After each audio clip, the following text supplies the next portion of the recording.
My mom paid for my brother's university 2 times because he didn't finish either, while I worked 3 years to pay for mine. The day of my wedding she couldn't come because my brother was in recovery. 8 years later my brother lives in the room that was mine and my mom calls me every Sunday for money. My uncle Raúl called me on a Sunday at 11 in the morning, 10 days ago, to tell me to stop sending money to my mom. I was driving down Boulevard Rosales in Hermosillo, taking Regina to the Walmart in Pittock, and I put it on hands-free in the car. He told me, nephew, tell your mom that any help comes through me. I buy her groceries. I pay her gas. Your brother Emilio, that one, let him scratch with his own nails. I said, Uncle, how is my mom? He said, your mom is fine if she eats. Quick pause. If you're the type of person who reads these at 2 a.m. instead of sleeping, you're my people. Subscribe and like so we can keep feeding this addiction together. Okay, back to the story. I won't lie about how I feel about what's happening, but it's not against you, son. It's against Emilio. And your mom carried that for too many years. That night I blocked my brother Emilio on WhatsApp for the first time in my life. Then I blocked my mom. 2 weeks ago. Last paycheck I sent 3,000 pesos to my uncle Raúl. This paycheck, another 3. I'm going to do it until my mom can eat without me wondering where the money goes. Let me back up. My name is Hugo, I'm 34 years old, and I'm an industrial engineer at a Ford plant in Hermosillo. I live in the Pittock neighborhood, in a house I finished paying off last year at 33. I've been married 8 years to Regina, my wife, also a chemical engineer from Hermosillo. We don't have kids yet. We're thinking about it for next year. My uncle Raúl is 58, he's the head of maintenance at another plant in the area, and he was my dad's brother who passed away. My dad died of a heart attack when I was 11 and my brother Emilio was 14. Since then, my uncle Raúl has treated me like a son even though he has 3 of his own. My mom Rosario, 67 years old, was a primary school teacher at a school in the Pittock area. She retired at 60. My brother Emilio, 37, has been calling himself an empresario since he was 20 and has never had stable work. Until 2 weeks ago he was living in the house where we grew up, in a neighborhood called La Saguara near downtown. He was living in my room. He'd been sleeping in my bed for 8 years. The one that was mine until I got married and left. The story started when my dad died. My mom was left with 2 young sons and a primary school teacher's salary that wasn't enough.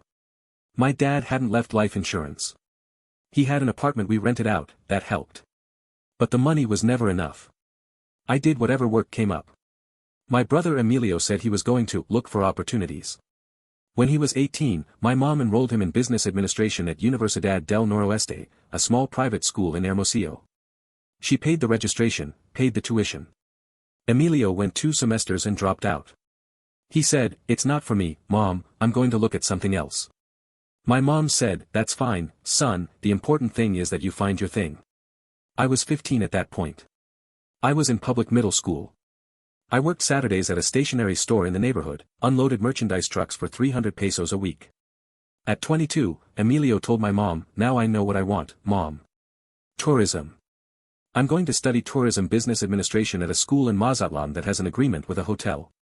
My mom sold the apartment we rented out. Yes, the one that gave us income. She sold it. She gave Emilio 250,000 pesos for registration, tuition, and to live in Mazatlán for 2 years. She bought him a 2010 Ford Fiesta. She rented him an apartment over there. I was 19 at that point. I was in my first year of industrial engineering at Unison. I worked as a cashier at the OXXO on Avenida Universidad 4 shifts a week, plus weekends at a construction site carrying rebar with a cousin of my uncle Raúl. I made 1,800 pesos every 2 weeks. I paid my own registration. I ate what my mom cooked. The house belonged to both of us. A year after going to Mazatlán, Emilio came back to Hermosillo. He didn't finish. He said, it wasn't what I thought. The career was poorly designed. He sold the Ford Fiesta back for half of what it cost. He kept that money.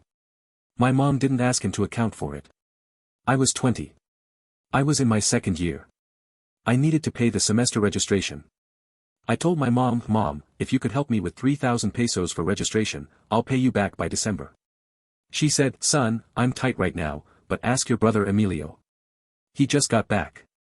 Maybe he can lend it to you. I asked Emilio. He said, no man, that money already has a destination, I'm going to invest in a tour business in Bahia de Quino. He didn't invest. He bought himself an Italica motorcycle. My uncle Raúl found out one Sunday at a carne asada. He asked me how school was going. I told him I was going to lose the semester because I hadn't gathered enough for registration. He said, "How much do you need?" I said, 3,000. He said, "I'll give it to you, nephew, but don't tell your mom. She has her money somewhere else." I paid him back 2 years later, when I was already working at the plant. My uncle Raúl told me, "Don't pay me back, nephew, it was my pleasure." I told him, "Uncle, I'll pay you back, this was a loan, not a gift." He accepted the money. I respected him more for that. I graduated at 23. I got a job at Ford in Hermosillo 2 months later, starting salary of 22,000 pesos a month. I rented a room from a coworker, saved for 3 years. I met Regina at 25 at a coworker's wedding from the plant. 3 months of dating, official. 8 months together. I proposed at 26. We were going to get married in April that year. The wedding was going to be April 15th. I had already sent the invitations. My mom told me 2 weeks before, "Son, I'm not going to be able to come." I said, "What? Mom, it's a week away." She said, "Your brother Emilio is in recovery. I put him in a private clinic in Guaymas. I need to stay with him while he's getting out, I can't leave him alone. Spend your wedding with Uncle Raúl." I asked her, "Recovery from what?" She said, "Alcohol, son. He's been like this for years but it got out of hand now. If I leave him alone he's going to die." I told her, "Mom, it's my wedding. I get it, he's your son, but I'm also your son. Is there a way you can come for a day and go back?" She said, "Hugo, don't insist. You're already married in my heart. Emilio needs me more." I hung up. I didn't cancel the wedding. Regina told me, "Hugo, we're getting married. Your mom decided. It's not our problem." We got married April 15th. Regina's mom walked me down the aisle from her arm. My uncle Raúl was the one who came forward when the priest asked who was giving away the groom. The church was full. My mom's pew was empty. My uncle Raúl hugged me on the steps and told me, "Nephew, you're getting married today. Your mom can decide later if she wants to remember." For months I didn't speak to my mom. For months I didn't speak to Emilio. For months later, my uncle Raúl called me and said, "Your mom cries every night for you, nephew. Emilio is still drinking, he got out and already relapsed twice." I called my mom that night. I told her, "Mom, I love you. I hug you. But the next time you choose Emilio over me, you really are going to lose me. This is the last one I let pass." My mom cried. She said, "Forgive me, son." I believed her. That was 8 years ago. In these 8 years, Emilio has gone into clinics 3 more times. My mom has paid all 3. Each clinic is 80,000 pesos. My mom doesn't have savings anymore. Her teacher pension is 11,000 pesos a month. The house they live in is mortgaged to the roof because my mom used it as collateral for one of the clinics. The room that was mine she gave to Emilio when I got married. My things she put in boxes and stored in the service room. When I asked years later if I could pick up some of them, Emilio had given my mom the boxes, in case they were useful, and he'd already thrown them out to the trash man. 2 years ago, my mom started calling me every Sunday, "Son, could you send me something for the paycheck?" The light bill went up. I sent 2,000. The next one, "It's the gas." I sent 2,000. The next one, "It's that Emilio needs some lab tests." That's where I stopped. I told her, "Mom, money for Emilio, no. For you, yes, whatever. For him, no." She said, "It's the same thing, son, we live in the same house." I told her, "No, Mom, it's not the same." I sent 3,000 a month for a year thinking it was for her. Until my uncle Raúl called me and told me what he told me 10 days ago. "Nephew, that money you send, half goes to Emilio. Your mom gives it to him. He spends it on cigarettes, on beer, on bullshit. Your mom eats white bread and eggs every day because there's nothing left." That night was when I blocked Emilio. That night was when I sent the first 3,000 pesos to my uncle Raúl instead of to my mom. My mom called me 2 days later. I didn't answer. My mom called me 5 times Friday. I didn't answer. My mom sent me a text message, "Hugo, don't do this to me." I replied once. I told her, "Mom, I send your groceries to my uncle Raúl. You have what you need.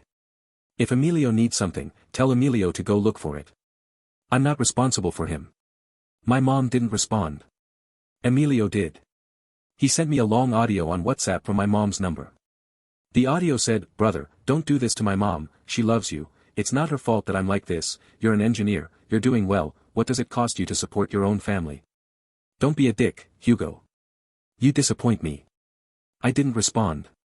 I blocked my mom too. The only thing I did was send my uncle Raúl a transfer of 3,000 pesos every 2 weeks, with the note, "Mom's groceries." Doesn't pass through her hands.